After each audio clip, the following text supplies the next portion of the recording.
सनातन धर्म के 18 महापुराणों में से शिव महापुराण को सर्वोच्च स्थान प्राप्त है। यह केवल कथा नहीं, महादेव शिव शंभु को जानने का दिव्य मार्ग है। इस मार्ग पर चलने वाले पथिक को भक्ति, योग, ज्ञान और मोक्ष का मर्म ज्ञात होता है। शिव महापुराण में 24,000 श्लोक हैं और 7 प्रमुख खंड हैं। विद्वेश्वर संहिता, रुद्र संहिता, शतरुद्र संहिता, कोटि रुद्र संहिता, उमा संहिता, कैलाश संहिता और वायवीय संहिता। हर खंड में शिव और शक्ति के रहस्यमय स्वरूप, संसार की उत्पत्ति, भक्ति के मार्ग और आत्मा का परमात्मा में मिलन होने का गूढ़ ज्ञान छिपा हुआ है। जो शिव महापुराण का श्रवण करता है वह जन्म जन्मांतर के पापों से मुक्त होकर महादेव की कृपा प्राप्त करता है। आज से हमारे चैनल पर शिव महापुराण की दिव्य कथा प्रारंभ की जा रही है, तो आइए हमारे साथ इस दिव्य यात्रा पर। आग्रह है यह वीडियो अधिक से अधिक सनातनी घरों तक प्रचारित करें और खासकर युवाओं तथा बालकों को हमारे चैनल से जरूर जोड़ें। आइए अब आज का प्रसंग शुरू करते हैं। ओम नमः शिवाय। शिव पुराण प्रथम अध्याय। शिव पुराण का महात्म्य। पहला अध्याय। सूत जी द्वारा शिव पुराण की महिमा का वर्णन। श्री शौनक जी ने पूछा, हे महाज्ञानी सूत जी, आप संपूर्ण सिद्धांतों के ज्ञाता हैं, कृपया मुझसे पुराणों के सार का वर्णन करें। ज्ञान और वैराग्य सहित भक्ति से प्राप्त विवेक की वृद्धि कैसे होती है तथा साधु पुरुष कैसे अपने काम, क्रोध आदि विकारों का निवारण करते हैं। इस कलयुग में सभी जीव आसुरी स्वभाव के हो गए हैं, अतः कृपा करके मुझे ऐसा साधन बताइए जो कल्याणकारी एवं मंगलकारी हो तथा पवित्रता लिए हो। प्रभु, वह ऐसा साधन हो जिससे मनुष्य की शुद्धि हो जाए और उस निर्मल हृदय वाले पुरुष को सदैव के लिए शिव की प्राप्ति हो जाए। श्री सूत जी ने उत्तर दिया, शौनक जी, आप धन्य हैं, क्योंकि आपके मन में पुराण कथा को सुनने के लिए अपार प्रेम व लालसा है। इसीलिए मैं तुम्हें परम उत्तम शास्त्र की कथा सुनाता हूँ। हे शौनक ऋषि, संपूर्ण सिद्धांत से संपन्न भक्ति को बढ़ाने वाला तथा शिव जी को संतुष्ट करने वाला अमृत के समान दिव्य शास्त्र है शिव पुराण। इसका पूर्व काल में शिव जी ने ही प्रवचन किया था। गुरुदेव व्यास ने सनत कुमार मुनि का उपदेश पाकर आदर पूर्वक इस पुराण की रचना की है। यह पुराण कलयुग में मनुष्यों के हित का परम साधन है। शिव पुराण परम उत्तम शास्त्र है। इस पृथ्वी लोक में सभी मनुष्यों को भगवान शिव के विशाल स्वरूप को समझना चाहिए। इसे पढ़ना एवं सुनना सर्व साधन है। यह मनोवांछित फलों को देने वाला है।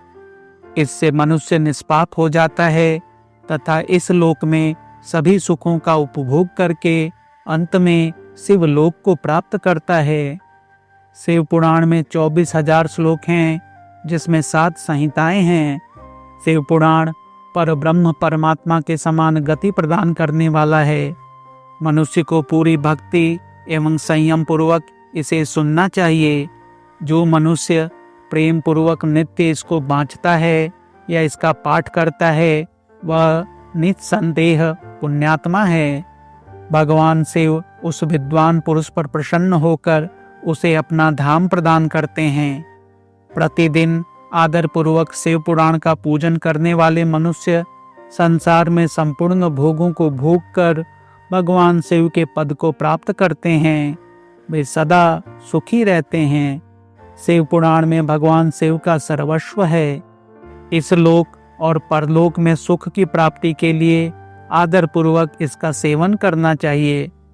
यह निर्मल शिव पुराण धर्म, अर्थ, काम और मोक्ष रूप चारों पुरुषार्थ को देने वाला है।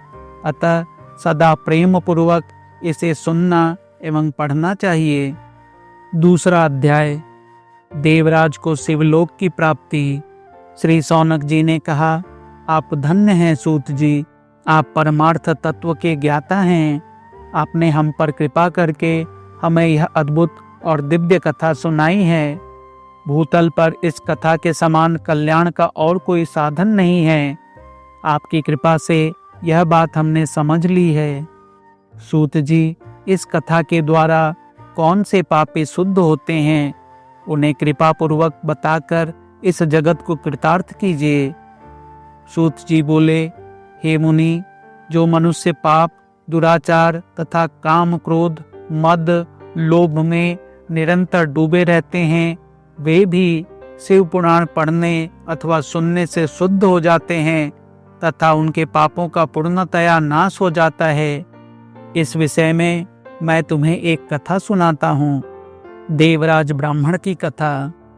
बहुत पहले की बात है कि रातों के नगर में देवराज नाम का एक ब्राह्मण रहता था।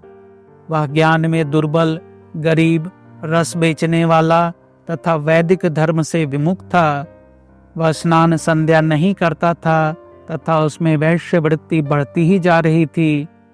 वह भक्तों को ठगता था। उसने अनेक मनुष्यों को मारकर उन सब का धन हड़प लिया था। उस पापी ने थोड़ा सा भी धन धर्म के काम में नहीं लगाया था। वह वेश्यागामी तथा आचार भ्रष्ट भी था। एक दिन वह घूमता हुआ दैव योग से प्रतिष्ठानपुर, जो आजकल के झूसी प्रयागराज में स्थित है, वहां जा पहुंचा।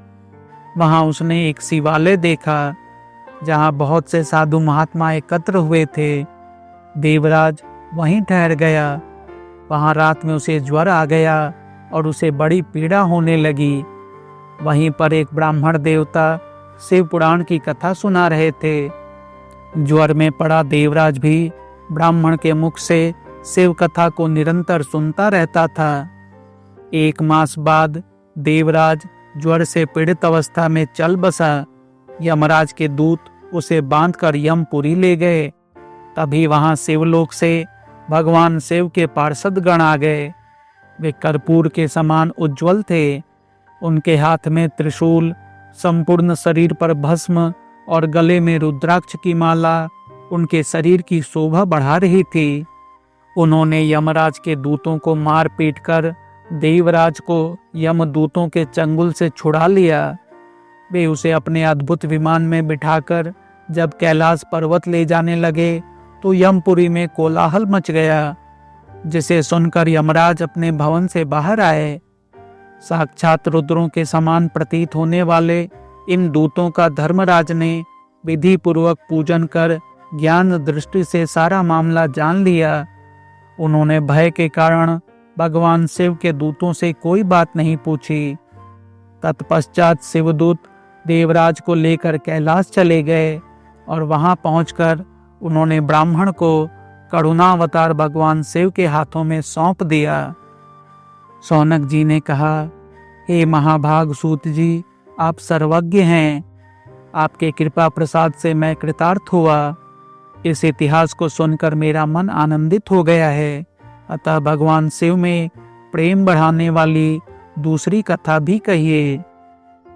आज का प्रसंग यहीं तक। उम्मीद है यह प्रस्तुति आपको पसंद आई होगी।